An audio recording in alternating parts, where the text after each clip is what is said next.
So when was the first time you had to go to court? So that was one of the following times I got arrested. So basically there was an incident that happened between my friend.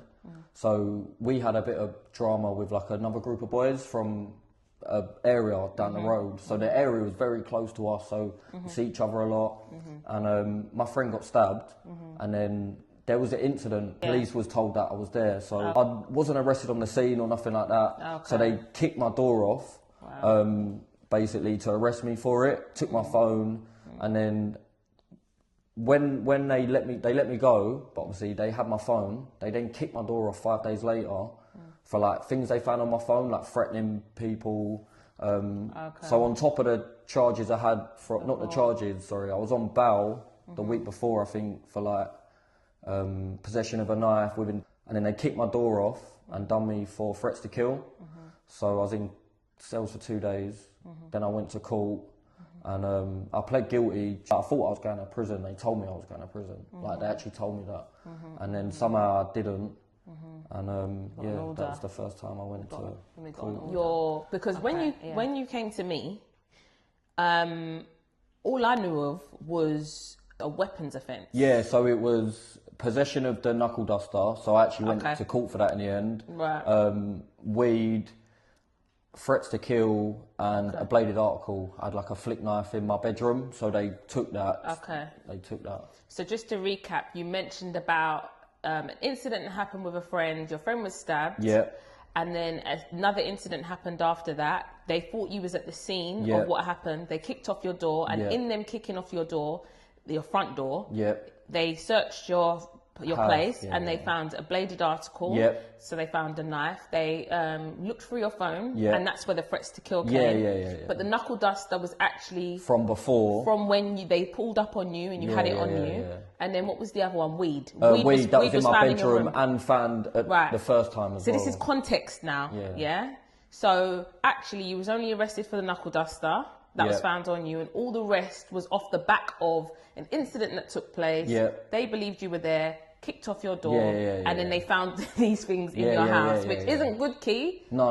Right? So it links you, and you know that already. But you basically all these things, and it's good for other young people out there to recognise. If you've got these things in your house... Yeah, because I thought it was calm to have in my room and sort of things like that, but you can't... It's good to just to understand the context of that.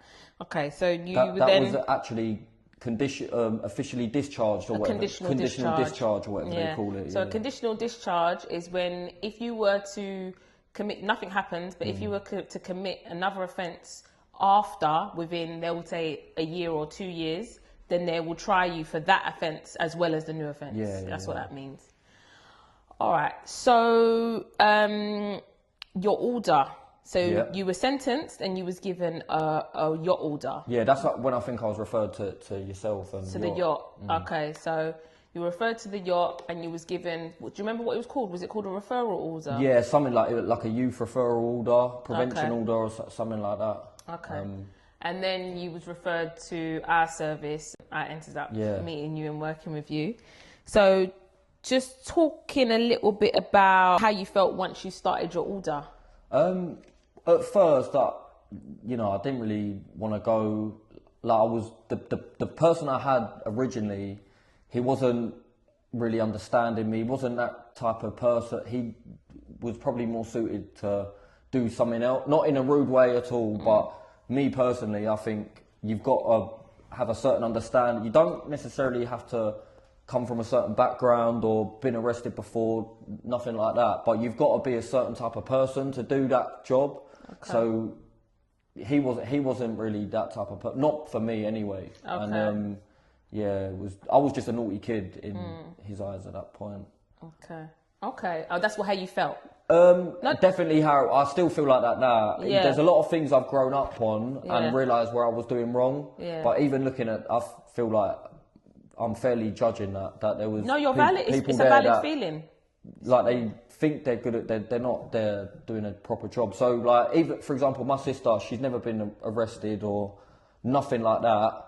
But because of the things that I've been through as a kid, and she was coming to police interviews and some of the things she literally does that job now, and see her, like the kids there love her kind of thing. So she's not come from that, but she can still do the job. Where I'm gonna be your sister.